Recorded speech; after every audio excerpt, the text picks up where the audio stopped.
Hola, buenas noches. Estamos iniciando transmisiones un poquito tarde, 11 de la noche del miércoles 13, un miércoles de este número medio fatídico. En la Ciudad de México ya no hay tanto frío, empieza el calorcito, pero lo que está sucediendo, y aquí se está moviendo esto porque Anastasia está molesta, Anastasia piensa que ahora los militares pueden venir a detenerla o atraparla, sobre todo si ella cae en alguno de los, pues de los supuestos de la Agenda Nacional de Riesgos. De la Agenda Nacional de Riesgos, ustedes pueden ser objeto de vigilancia o de que los, pues de que los investigue o los atrape el ejército, gracias a esta nueva ley de seguridad interior. Si ustedes pueden caer en los supuestos de pertenecer al crimen organizado, conflictos agudos focalizados, llámense tomas de tierras, protestas ciudadanas, anarquismo, imagínense. ¿Quién define lo que es anarquismo si desde Bakunin no sabemos qué demonios es anarquismo? Terrorismo, flujos migratorios descontrolados. ¿Se acuerdan de las matanzas de San Fernando? Bueno, pues para allá va. Sigue ciberseguridad, tráfico ilícito de mercancías en fronteras y mares, desastres naturales y pandemias, y subversión, subversivos. Solo les faltaba el delito de disolución social, como en la época de Gustavo Díaz Ordaz o del autoritarismo más rancio mexicano. Estoy hablando de la Ley de Seguridad Interior, que hoy fue aprobada en comisiones del Senado y ya ingresó al Pleno, que es la máxima instancia de esta Cámara de revisión de la ley de seguridad interior, que fue aprobada, como ustedes recordarán, el 30 de noviembre, jueves 30 de noviembre, de manera fast track, en la Cámara de Diputados. Empezó la discusión en la Cámara de Senadores el lunes y el lunes 4 de diciembre. El martes 5 de diciembre hubo un bloqueo en las instalaciones del Senado en protesta por la pretensión de dictaminar de manera fast track esta ley.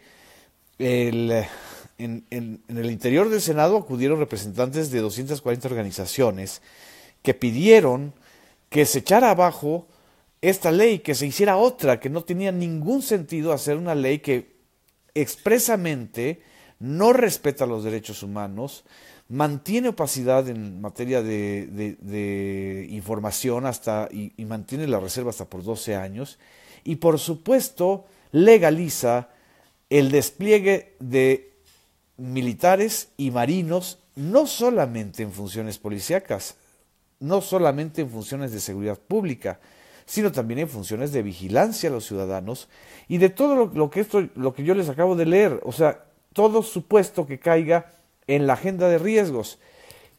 Y si en el supuesto de que el 2018 caiga en la agenda de riesgos los conflictos postelectorales, pues ya evidentemente vamos a ver el despliegue de los militares para evitar las protestas postelectorales.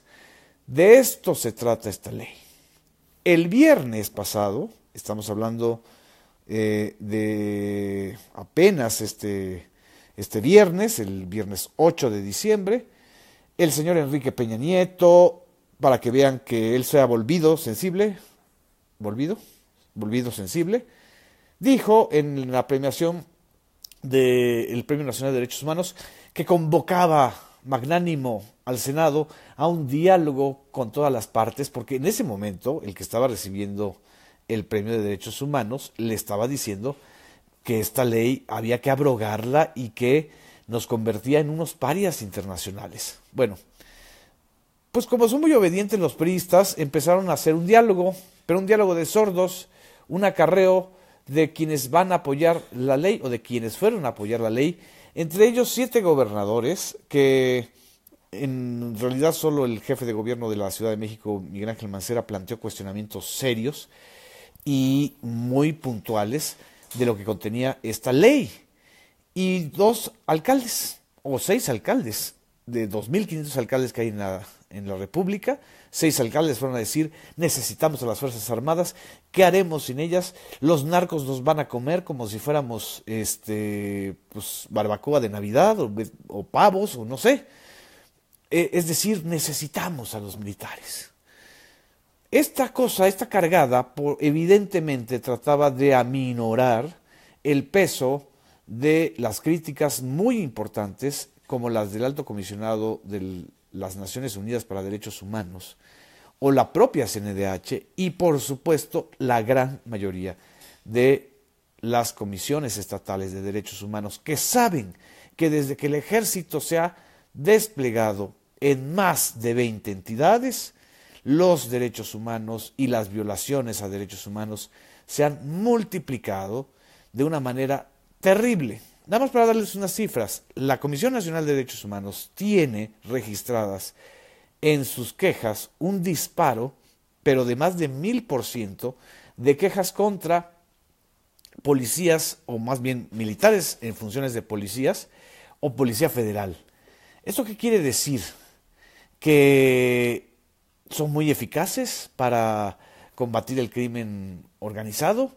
No, quiere decir que no distinguen entre el combate al crimen organizado, porque en muchos casos ellos están coludidos con el crimen organizado, y los derechos humanos. Es decir, están acostumbrados pues, a matar, a reprimir, a torturar. Para eso fueron entrenados. Fueron entrenados para la guerra.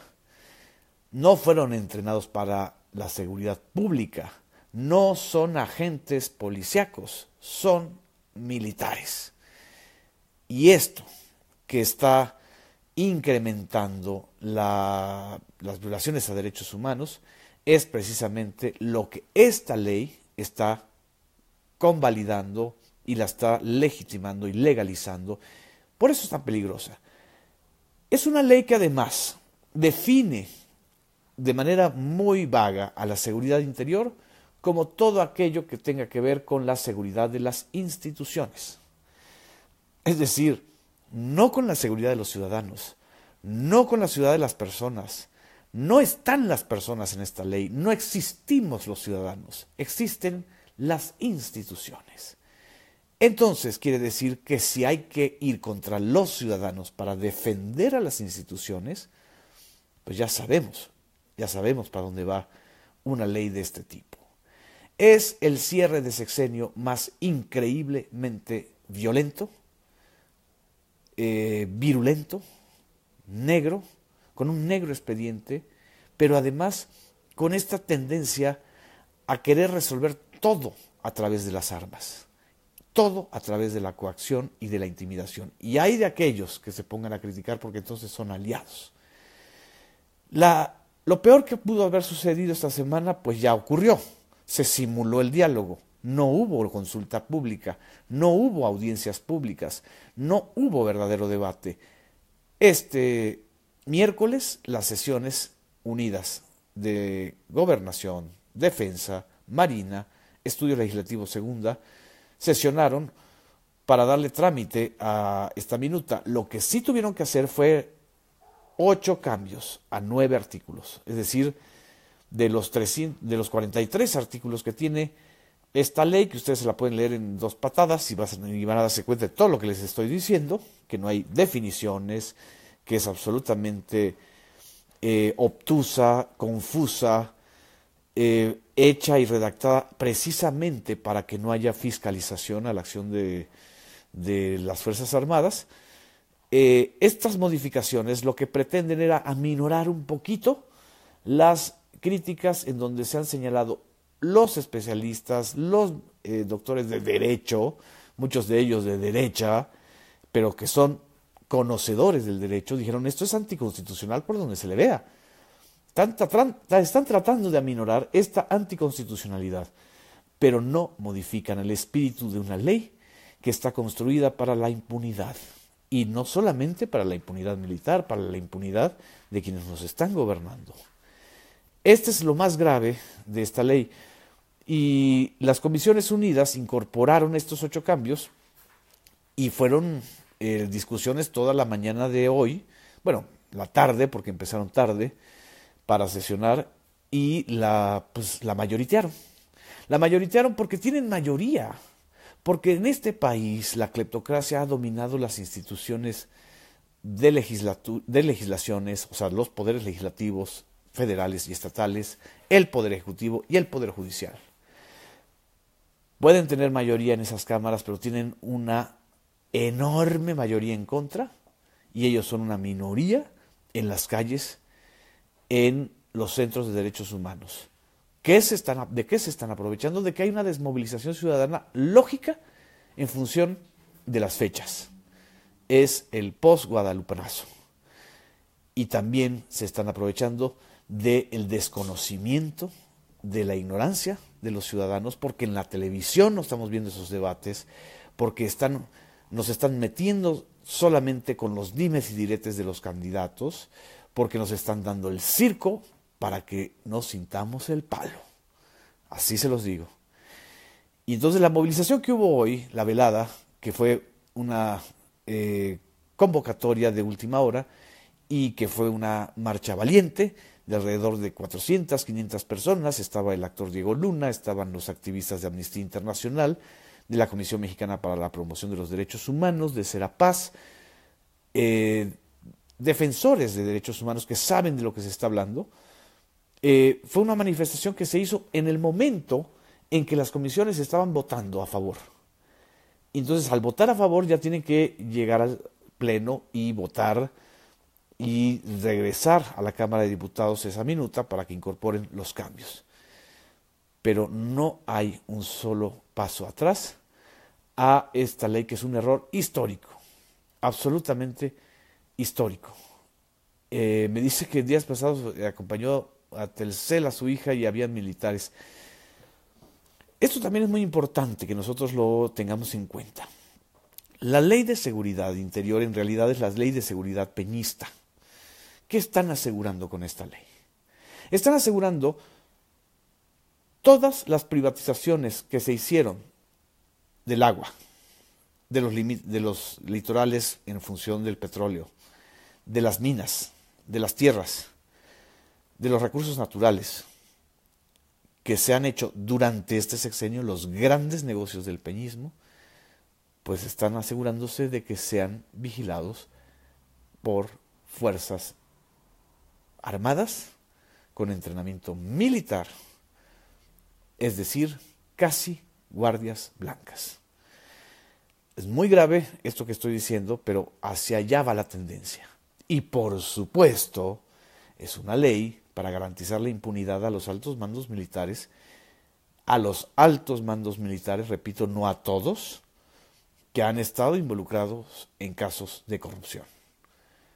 Porque que no me vengan a decir que el caso Ayotzinapa fue un asunto nada más de confusión de camiones o de confusión de los estudiantes con un autobús.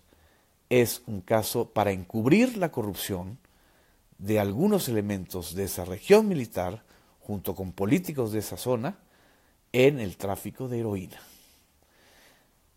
Eso es lo que vamos a estar enfrentando. Ya no va a ser posible la investigación a elementos militares que estén involucrados en casos de corrupción, porque es una ley de impunidad, es una ley que está tratando de cerrar este tipo de negocios y de expedientes.